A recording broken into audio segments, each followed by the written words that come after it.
Okay. Continue to go deeper into Union Cemetery now. Look at some of the older stones here. A nice monument here. And this one growing up, this is the one that I've always been most interested in visiting by far.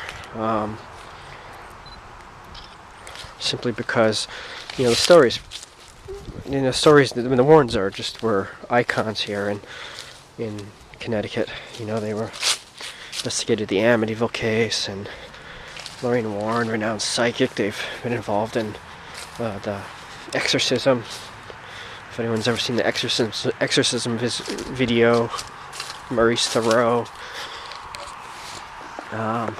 So they have, they've really propagated these legends throughout the state.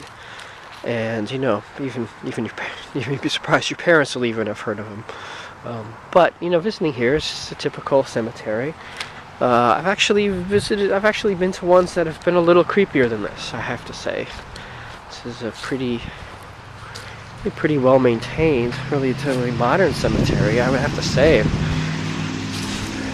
This isn't like some of the really old historical cemeteries that we see in Rhode Island, for example.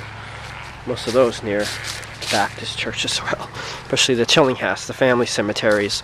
That was a shocking cemetery to go visit. And the Walton Hopeville Cemetery, the vampire legend surrounding it. These look like some of the new stones. Except recent burials. I see 1979, where somebody's gotten knocked over, unfortunately. So it looks like they're still. You can see some family plots here. 2010, they're still putting people in Union Cemetery.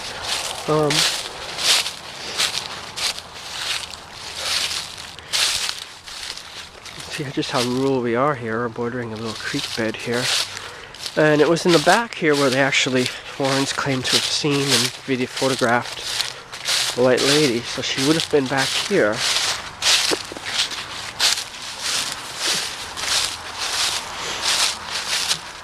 Again, I'm not leading any credence to the theory or to the legend. I'm not much of a ghost guy, I have to say.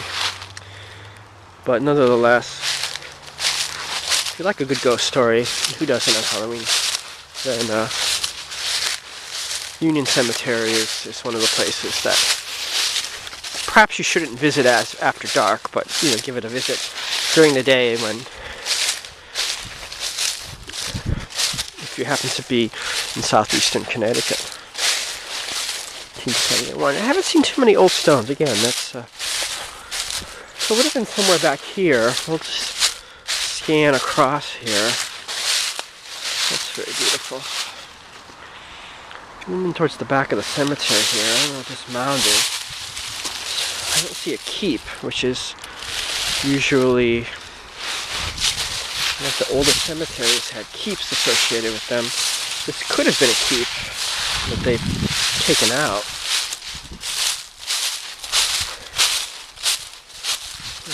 Tarp. But in terms of the White Lady, nobody knows who she was. Or at least nobody has fingered a particular resident of Union Cemetery as being the infamous White Lady. Hence all the different theories about her actual origins. We're seeing 19th century now. The claim is that this place has been around for 400 years.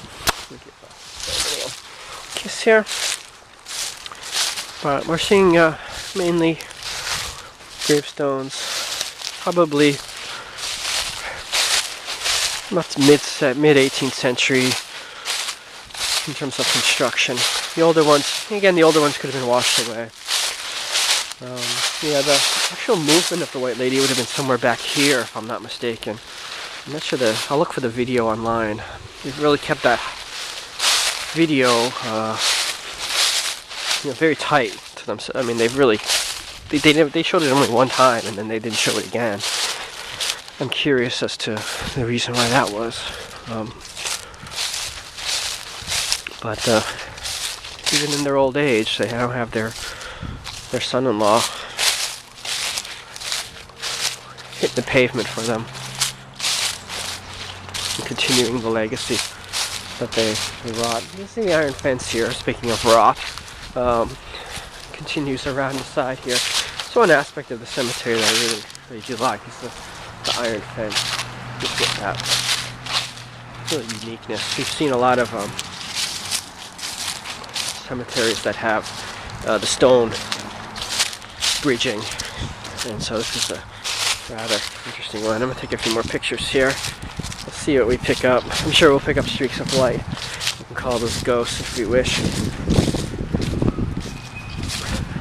If it were raining, then we could get some globules on the lens. Not sure spirits like the flip camera, but that's okay. So here it is, Union Cemetery, I have to say, and we'll take a look at these poor fellows. At least one of these is a gravestone. It looks like all three here. This is what hundreds of years of weather, snow, and the slow slow forces of erosion can do. And the stone's actually buried into the ground. It's a pretty good idea.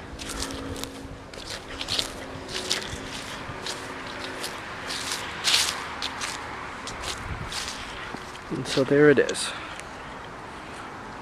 Union Cemetery, the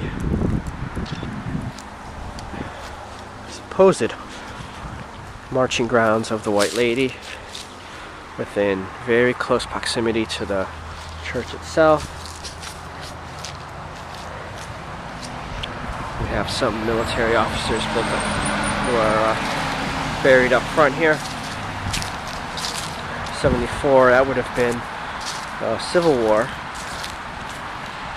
May 17th, 1964. Not sure he was military. Sorry, guys. This is a very unusual star marking, and it looks like I don't know, not sure about that. I've seen that before.